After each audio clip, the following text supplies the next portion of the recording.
સુરતમાં શિવશક્તિ ટેક્સટાઇલ માર્કેટમાં આગ લાગવાને મામલે 4 દિવસ બાદ આખરે વેપારીઓને અંદર જવા દેવા માટે પરમિશન આપવામાં આવી છે, જેમાં 5 ફાયરના અધિકારીઓ, 5 પોલીસ જવાનો વેપારી સાથે હાજર રહેશે. હાલમાં 5 વેપારીઓને અંદર જવા માટે પરમિશન આપવામાં આવી છે. આખરમાં વેપારીઓની માંગ તંત્ર દ્વારા સ્વીકારવામાં આવી અને વેપારીઓને પોતાની દુકાન જોવા તથા દુકાનમાં રહેલ સામાન લેવા માટે કહેવામાં આવ્યું, પરંતુ દુકાનમાંથી માત્ર લેપટોપ, પૈસા જેવી અગત્યની વસ્તુઓ જ વેપારીઓ લેવાની રહેશે.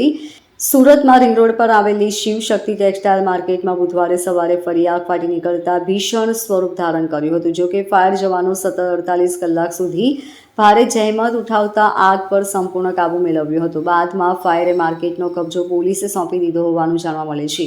ફાયર બ્રિગેડ પાસેથી મળતી માહિતી મુજબ સુરતમાં રિંગ રોડ પર આવેલી શિવશક્તિ ટેક્સટાઇલ માર્કેટના બેઝમેન્ટમાં ગત 25 જાન્યુઆરીએ બપોરે આગ ભડકી ઉઠી હતી.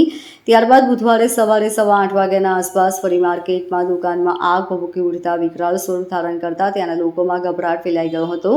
આવા સંજોગોમાં પાલિકાના 22 ફાયર સ્ટેશનની 35 ગાડી સહિત ફાયરની ગાડી સાથે 150થી વધુ ફાયર લાશ્કરો તથા 25 જેટલા ફાયર ઓફિસર આગ બુઝાવવા માટે કેટલાક જવાનો ઓક્સિજન માસ્ક પહેરીને જીવના જોખમે કામગીરી કરતા હતા, જેની અંદાજિત 38 કલાકે આગ પર કાબુ મેળવાયો હતો.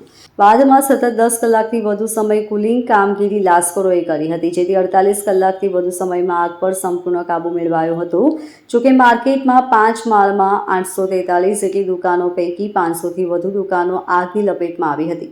જોકે ચોથા અને 5મા માળ સહિતના કેટલાક માળ ઉપર આગની ગરમીના લીધે સ્લેબના પોપડા પડ્યા હતા. જોકે હાલમાં ત્યાં ફાયરની 6 ગાડી, 1 TTL તથા 5 ઓફિસર સાથે 32 ફાયર જવાનો સ્ટેન્ડ બાય રહેશે, જ્યારે ફાયરને માર્કેટનો કબજો પોલીસ અધિકારીએ સોંપ્યો હોવાનું ઓફિસર ઈશ્વરભાઈ પટેલે જણાવ્યું હતું. Bureau report LK star news, Surat.